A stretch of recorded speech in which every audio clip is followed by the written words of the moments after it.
What I want from Saw 11 is actually pretty straightforward, but before I get into that, let's just acknowledge the elephant in the room. The whole Saw franchise is in limbo right now because of that sale to Blumhouse, and I'm going to say it.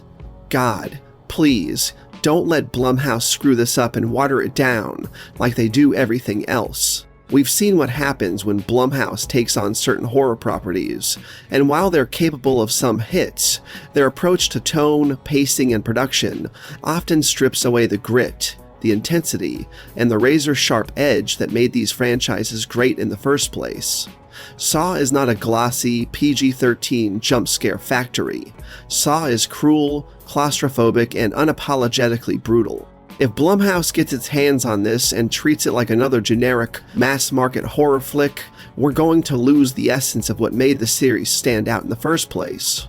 Now, putting that aside, I don't want any more side quests.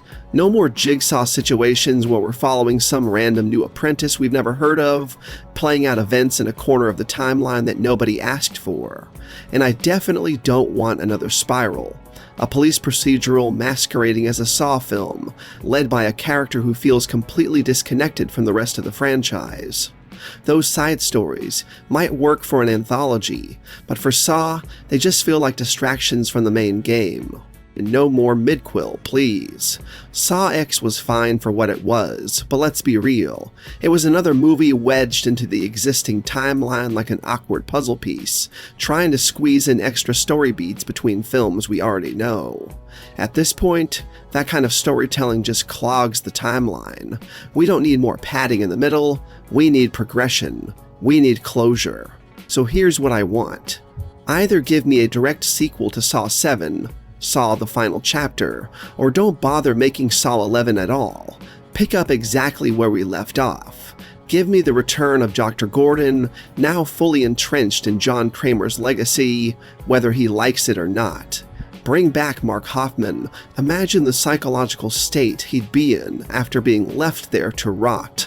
Bitter, angry, and more dangerous than ever. From there, you've got natural conflict. Gordon is still out there, presumably carrying on Kramer's work in some capacity, but now he'd have to contend with two other Jigsaw copycats.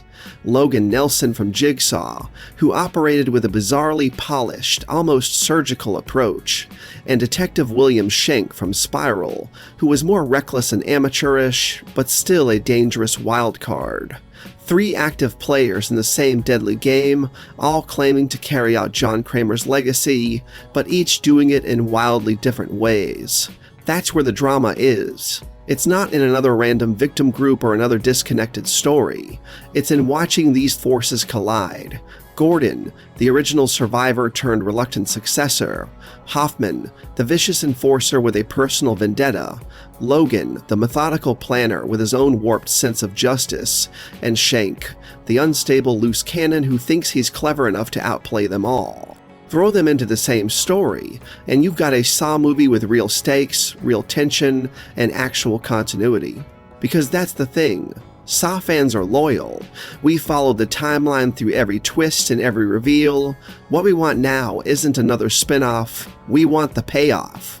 We want to see where these threads lead. We want to know what becomes of the bathroom, of Gordon's role, of Hoffman's fate.